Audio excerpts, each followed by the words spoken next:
need to join the top 20% in your field. If you're in the top 20% already, your job is to get into the top 10%, and then the top 5%, and then the top 4%, and so on. Your goal should be to be the best. Your goal is to be recognized by those around you as outstanding in your field.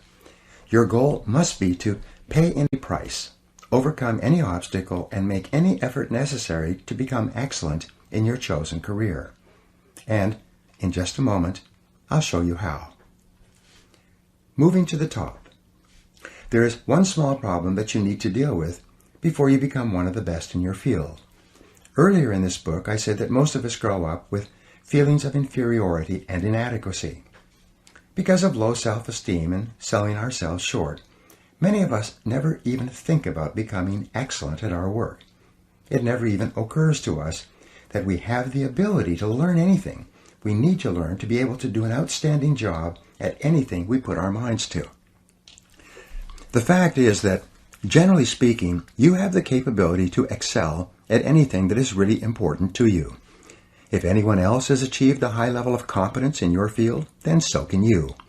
All you have to do is do the same things over and over until sooner or later you get the same results that they have. This is the law of cause and effect in action. When you practice this law in conjunction with the law of incremental improvement, you can move from wherever you are to wherever you want to be. Identify your key skills. Just as choosing the right work or career for you requires self-analysis and self-awareness, moving to the top of your field requires that you take your existing position and you break it down into what we call its key result areas, or its core competencies. In every job, and in every company for that matter, there are a few key skills, seldom more than 5 to 7, that determine the success or failure of the person in that job.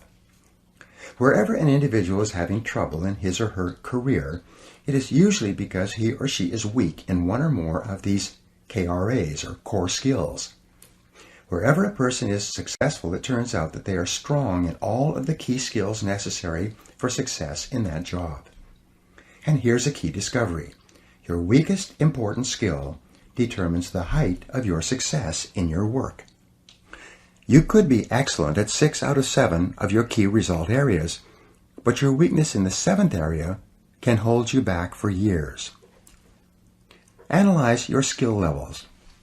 Your first job is to break your work down into its component parts, its basic skills, its basic key result areas, and then honestly analyze your level of competence in each one by giving yourself a grade on a scale of 1 to 10.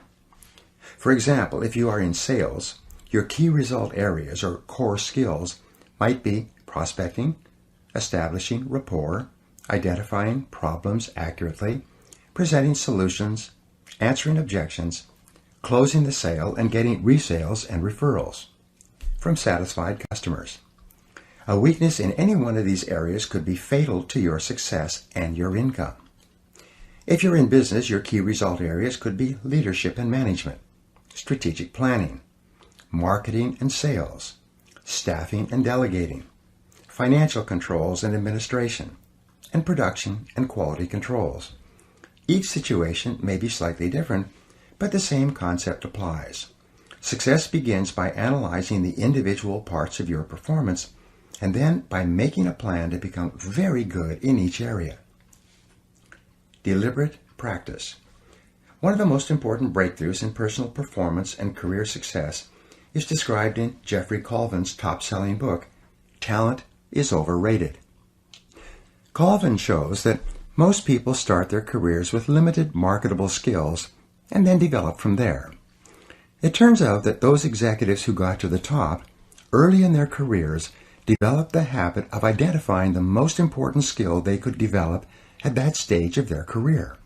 They would then dedicate themselves to mastering that skill, one skill at a time. Once they had developed a key skill, they would then identify the one skill that could help them to advance even further.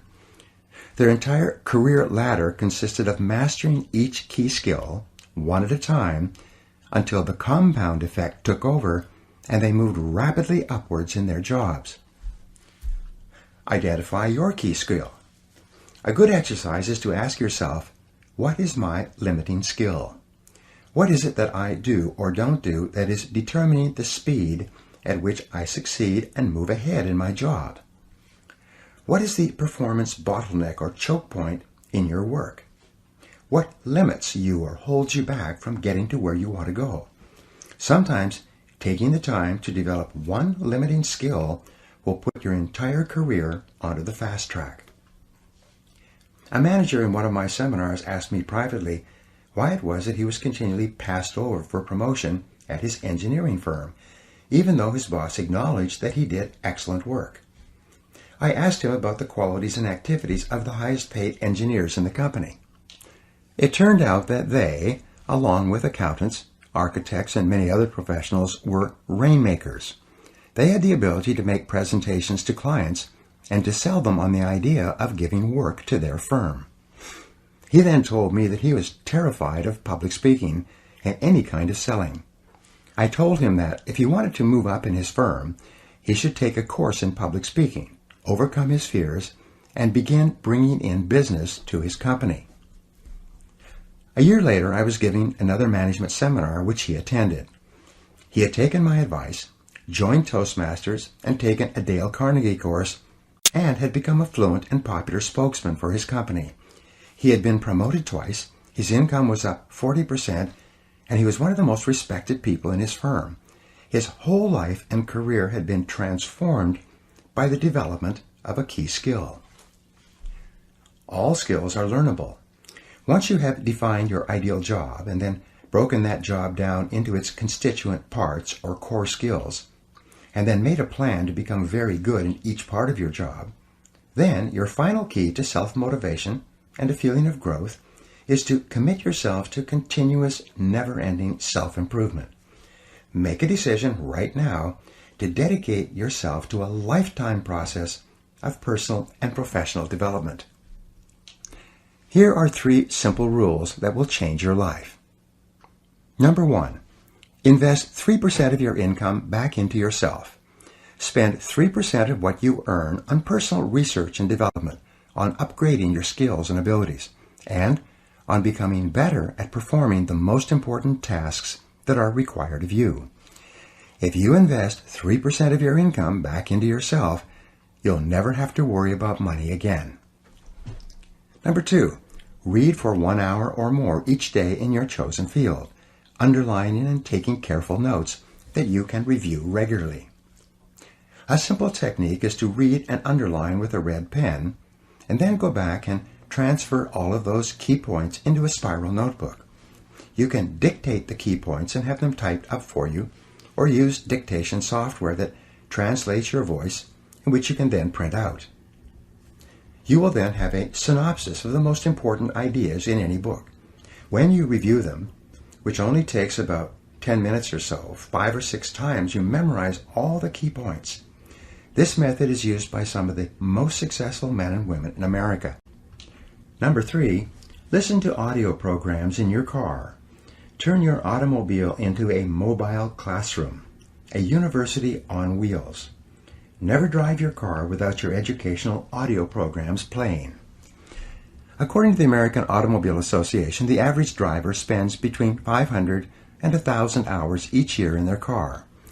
If you turn this driving time into learning time, you can become one of the best educated people of your generation. Your most valuable financial asset. Your ability to earn money by applying your knowledge and skill is the most important single source of money in your life. This is called your earning power and is the sum total of all your knowledge and skill applied to doing a job. Your earning ability is your ability to get results that someone will pay you for. This capacity represents as much as 80 to 90% of your total net worth. And your earning ability is either an appreciating asset, becoming more valuable each month and year, or a depreciating asset, losing value each month and year because of a failure to continually upgrade your skills. One of the smartest expenditures you can make is to invest in your earning ability to become better at what pays you the most. This continuous investment in yourself will put you behind the wheel of your own life. It will assure you of greater success and self-confidence every day of your life, and by the law of indirect effort, a commitment to yourself will earn you the self-esteem, self-respect, and personal pride that you desire. You will eventually achieve the competence and mastery in your field that generates the feelings of self-confidence that make you irresistible. There is no limit to what you can accomplish if you know the direction that you are going and you are willing to make the efforts to become excellent at what you do. Now here are some exercises that you can use to apply these ideas. Number 1, make a decision today to become excellent at what you do. Set it as a goal, make a plan, and work on it every day. Number 2, identify the jobs or parts of your job that you most enjoy, and then seek a way to do more and more of those jobs. Number 3, identify those jobs in your career that have been easy to learn and which are easy to do, and look for ways to do more of them more of the time. Number 4, identify the key result areas of your work and give yourself a grade of 1 to 10 in each one. Remember that your weakest key skill sets the height of your success. Number 5, what one skill, if you are excellent at it consistently, would have the greatest positive impact on your career. Number 6, develop a continuous learning plan for yourself and dedicate yourself toward getting better and better at what you do. And number 7, identify the most important result or results for which you are paid and resolve to get more and better of those results every day. Chapter 4. The inner game of self-confidence. Confidence doesn't come out of nowhere, said Roger Staubach. It's a result of something, hours and days and weeks and years of constant work and dedication. Aristotle wrote in his famous Nicomachean Ethics that the common aim of mankind is to be happy, however each person defines happiness. One thing we know is that the more confident and the better we feel about ourselves, the happier we are, and the more effective we seem to be in everything we do. Self-confidence, however, is really a state of mind based on your belief systems. Belief, or faith, enables you to act boldly in the face of uncertainty. Confidence enables you to face changes and difficulties and unexpected setbacks with calmness and clarity, and allows you to respond more effectively under any circumstances. The law of belief. The law of belief, an important corollary of the law of cause and effect, says that your beliefs become your realities. You do not believe what you see, but you see what you already believe. William James of Harvard said that belief creates the actual fact. In the Bible it says, according to your faith, which is your innermost belief, it is done unto you.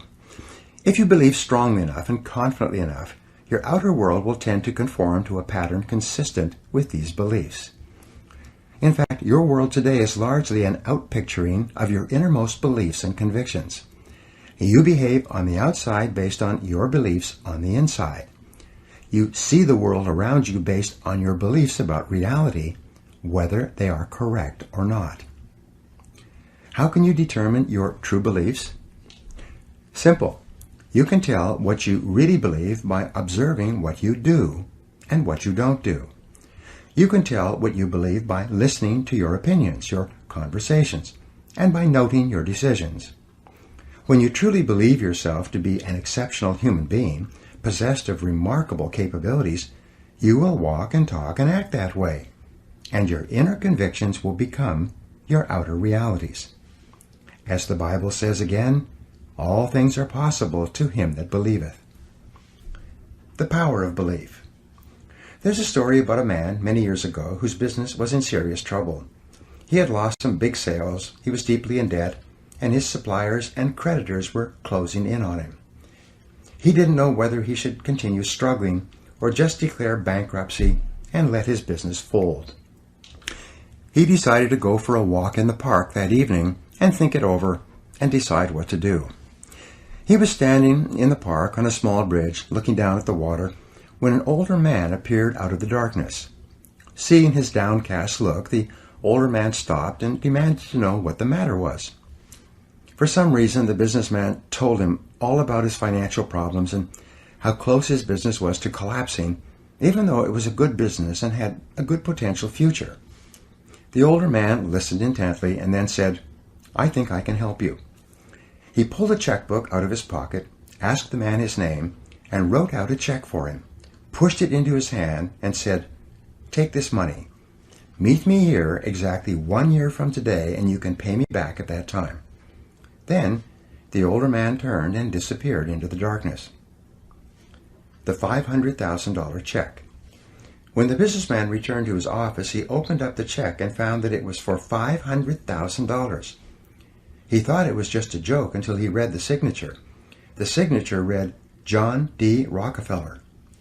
He had received a check for $500,000 from the richest man in the world at that time, the man who had formed the Standard Oil Company and who was well known for giving money away to others. At first, he thought he would cash the check and solve all his financial problems. But then he decided that instead, he would put the check in his safe, knowing that he could draw upon it at any time. He would use this knowledge of having this amount of money to deal more confidently with his suppliers and creditors and to turn his business around. With renewed enthusiasm, he plunged back into his business and made deals, negotiated settlements, extended terms of payments, and closed several large sales. Within a few months, his business was back on top, out of debt, and making money. The man on the bridge. 1 year later, he went back to the bridge in the park with the uncashed check still in his hand.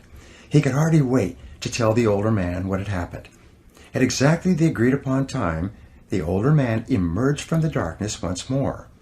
Just as the businessman was about to give him back his check and tell him his exciting story of success and achievement over the previous 12 months, a nurse came running out of the darkness up to the old man and grabbed his arm. She apologized to the businessman, saying, "I'm so glad I caught him. I hope he hasn't been bothering you. He's always escaping from the rest home and going around telling people that he's John D. Rockefeller." She took the old man's arm and led him away. The businessman just stood there, stunned. All year long he had been wheeling and dealing, buying and selling, and building his business with the calm, confident knowledge that he had a $500,000 check in his safe that he could cash at any time. It suddenly dawned on him that he had made his business successful based on his beliefs, even though the information upon which his beliefs were based was false. It had been his self-confidence in action that was responsible for the turnaround in his affairs. First, convince yourself. Your job is to achieve the same level of confidence and belief as that possessed by that businessman. The world will largely accept you at your own estimation. It is yourself that you have to convince before you can convince anyone else. But once you are absolutely sure that you have what it takes to master any situation, you will act in such a way that your beliefs will become your reality. We're really talking here about what we call mental fitness, or the hardy, resilient personality. And mental fitness is subject to the law of cause and effect. You can develop the kind of unshakable self-confidence that you desire by simply repeating certain thoughts and actions over and over until they are driven deep into your subconscious mind and take on a power of their own. You can build your level of mental fitness just as you would build your level of physical fitness by working on your mental muscles in a specific way until they are as strong and as effective as you want. The power of suggestion. Perhaps the most powerful influence in determining your mental and emotional state at any time is the power of suggestion. The power of suggestion begins influencing you even before you're born and continues from infancy and throughout your life, making you the kind of person you are today. Experts say that fully 95% of what you do, say, think, and feel is determined by environmental and psychological suggestive influences around you. For example, The average person is so susceptible to suggestive influences that a rude word from another person may cause him or her to be upset and angry for hours. On the other hand, a kind word of praise or recognition may cause him or her to be positive and happy for the rest of the day. We are all very susceptible to the suggestive influences that surround us. Control your suggestive environment. To enjoy high levels of self-confidence, you must be able to make up your own mind and free yourself from any influences that cause you to feel negative or unhappy for any reason. You must take full control over your own thinking and over your own suggestive environment, making sure that what you are allowing into your mind is consistent with the things you want and the person you want to be. And you must work to keep out all other influences. There are 3 forms of suggestion that can determine how you feel about yourself and how you think. The first is called external suggestion. These are all the activities that go on around you, from the moment you get up in the morning until your last communication or information input in the evening. Depending upon how open and receptive you are, you can be inordinately influenced by